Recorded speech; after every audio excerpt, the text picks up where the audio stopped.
আসসালামু আলাইকুম। ঈদ মুবারক, ঈদ মুবারক, ঈদ মুবারক। ঈদ পার হয়ে গেছে অলরেডি 3 দিন। তারপরেও ঈদের 7 দিন পর্যন্ত সবাইকে বলি ঈদ মুবারক। আমি আনিকা মাহমুদ আপনাদের সাথে শেয়ার করতে এসেছি আমার রোজা এবং ঈদের একটি ব্লগ। আশা করি আপনারা সবাই ভালো আছেন এবং আমাদেরকেও আপনাদের দোয়াতে শামিল রেখেছেন। পুরো রমজান মাস জুড়ে আলহামদুলিল্লাহ ইবাদত এবং রোজার মাধ্যমে আমাদের সময়টা খুব ভালো কেটেছে। পাশাপাশি বিভিন্ন ভাবিদের বাসায় আমাদের ইফতারের দাওয়াত ছিল। সেই সময়গুলো আল্লাহর রহমতে অনেক ভালো কেটেছে। যদিও সব ভিডিও করা হয় নাই, তবে রমজানের শেষের দিকে বান্ধবীর বাসার ইফতারের ভিডিওটা আপনাদের সাথে শেয়ার করলাম। এগুলো সবই আমার বান্ধবীর বানানো এবং এর মাধ্যমে রোজার ব্লগগুলো শেষ করছি। আপনাদেরকে দেখাচ্ছি আমাদের ঈদের শপিংয়ের ভিডিও। এই পোশাকটি মূলত বাংলাদেশ থেকে আনা হয়েছে। মাহিরা তার খালামুনিকে ঈদের অনেক আগেই তার প্রেফারেন্স বলে দিয়েছিল কী লাগবে, কেমন লাগবে, শর্ট কামিজ লাগবে, কি ঝুলা পায়জামা লাগবে, যাই হোক সেটা তাদের খালা ভাগ্নির কথাবার্তা, আমি সেসব জানি না। তো খালামুনি মার্কেট ঘুরে ঘুরে তাদের জন্য পছন্দ করে কাপড় কিনেছে এবং পরবর্তীতে টেইলারের মাধ্যমে তাদের মাপ অনুযায়ী বানিয়ে দেয়। এবং মাহিরার বাবা বাংলাদেশে গিয়েছিল তখন সেই ড্রেসগুলো নিয়ে আসে। মূলত এই ড্রেসগুলো মাহিরার বাবার পক্ষ থেকে গিফট। এটা হচ্ছে মাহিরার জামা এবং এই হচ্ছে তাদের ঝুলা সালোয়ার। ঝুলা কি আছে এখানে আমি জানি না সঠিক। এবং খালামণি ম্যাচিং করে ওড়নাও বানিয়ে পাঠিয়েছে। এই যে ওড়না, এটার কাপড়ের মধ্যে লেস বসানো এবং এখানেও ঝুলা হয়, নিশ্চয়ই আওয়াজ পাচ্ছেন। এই তো গেল মাহিরার ড্রেস।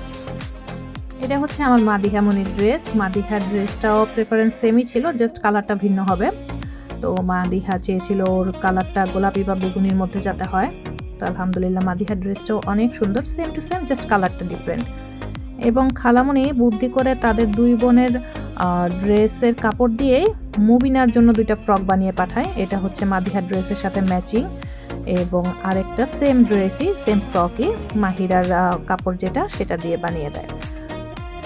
মাহিরা মাদিহার চাচু এবং ফুপিও বাংলাদেশ থেকে ড্রেস পাঠিয়েছে, সেগুলো আমি যত্ন সহকারে তুলে রেখেছি, কারণ এক ঈদে তো সবগুলো পরানো সম্ভব না।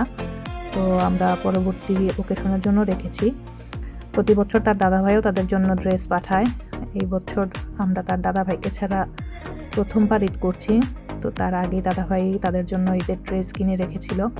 আমি যখন দেশে যাই তখন আমাকে দিয়েই কেনায় তার দাদাভাই সেই ড্রেসগুলো, সেগুলো আমি যত্ন সহকারে রেখেছি।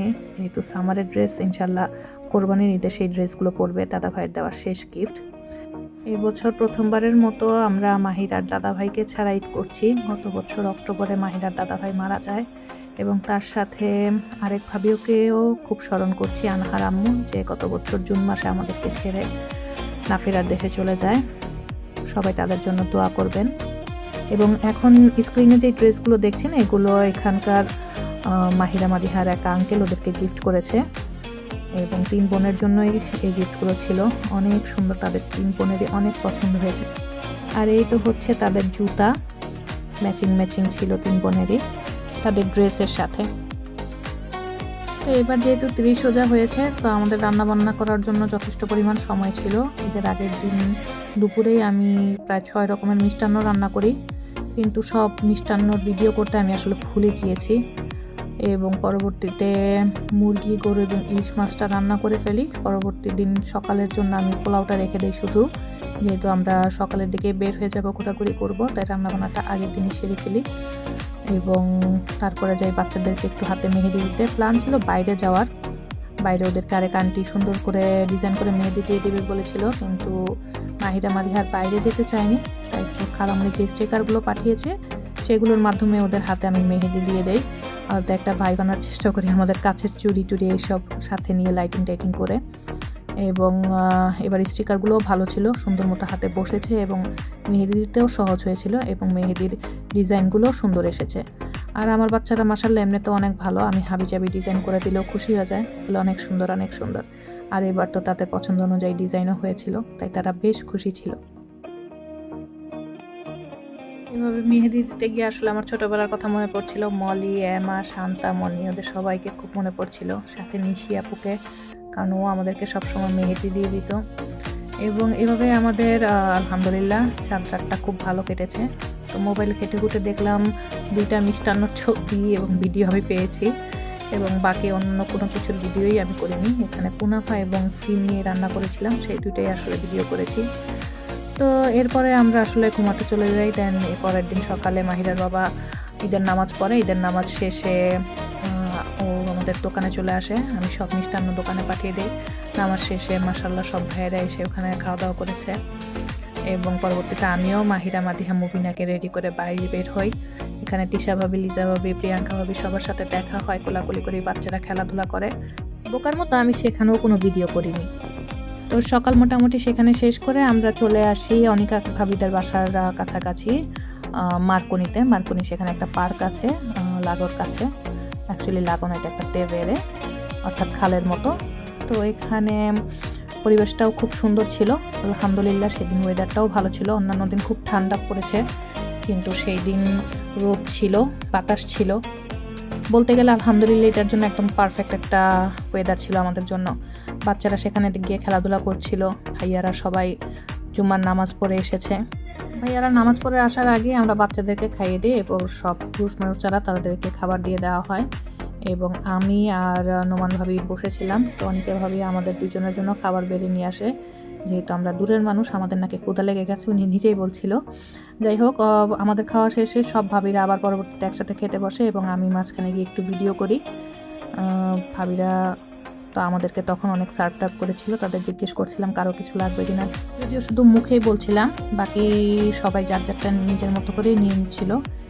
এবং এখানে সব ভাবিরাই কম বেশি অনেক কিছু রান্নাবান্না করে নিয়ে এসেছে এবং সবাই যার যার বাড়ি থেকে যা মিষ্টান্ন রান্না করেছে তার কিছু কিছু অংশ নিয়ে এসেছিল। আমি বাসা থেকে নিয়ে যাই মালাই চপ এবং কুনাফা। আমাদের এখানে অর্ধেক খাওয়া হয়েছিল, বাকি অর্ধেক আমি নিয়ে আসি এখানে। মিষ্টান্নর পাশাপাশি আমাকে দায়িত্ব দেওয়া হয় পোলাওয়ের এবং সাথে আমি কিছু রোস্টও নিয়ে যাই। তো এখানে মুবিনা খেলা করছিল আমার তার সাথে এবং তাদের দুজনের মধ্যে মোটামুটি ভালো খাতির হয়ে যায়। মুবিনা এখানে আমি ভেবেছিলাম সবচেয়ে ছোট বাচ্চা, কিন্তু মুবিনার চেয়ে ছোট একটা বেবি ছিল 3 মাস বয়সী, নামটা জিজ্ঞেস করতে আমি ভুলে যাই। তারপর বাচ্চারা এখানে সবাই মিলে কেক কাটে। এখানে যে কেকটা বানানো হয়েছে, এখানে 2টা কেক ছিল, একটা চকলেট ফ্লেভারের, একটা ছিল ভ্যানিলা ফ্লেভারের। এবং ভ্যানিলা ফ্লেভারের কেকটা বানিয়েছিল আমার তার আম্মু এবং চকলেট কেকটা, ভ্যানিলা কেকটা দুইটাই দুর্দান্ত ছিল। এবং বাচ্চারা তো অনেক মজা করে সব ধরনের খাবার টাবার খেয়েছেন। নর্মালি বাচ্চারা সেমাই টেমাই সব খুব কমই খায়, তো কেকটা পাওয়াতে তারা সবাই অনেক খুশি হয়ে যায় এবং কেকটার স্বাদও মাশাআল্লাহ অনেক ভালো ছিল, অনেক ভালো। সারাদিন পার্কে সময় কাটিয়ে আমরা চলে আসি এওরের দিকে। মার্কনি থেকে এওর খুব একটা বেশি দূরে না। সেখানকার লাগোর সামনে এই চেরি ব্লসমের নিচে আমরা দাঁড়িয়ে কিছু ছবি টবি তুলি। যেহেতু সন্ধ্যা হয়ে গেছে এবং বাইরে খুব ঠান্ডা ছিল, তো আমরা বাসায় যাওয়ার প্রিপারেশন নিই। এর মাধ্যমে আলহামদুলিল্লাহ আমাদের ঈদটা কেটেছে। আল্লাহর অশেষ মেহেরবানি, অনেক সুন্দর একটা সময় কেটেছে সবার সাথে। তাই সবাইকে ধন্যবাদ। আপনারাও সবাই ভালো থাকবেন, সুস্থ থাকবেন, দোয়া করবেন আমাদের জন্য, বিশেষ করে আমার এই 3 রাজকন্যার জন্য। আসসালামু আলাইকুম, ঈদ মোবারক।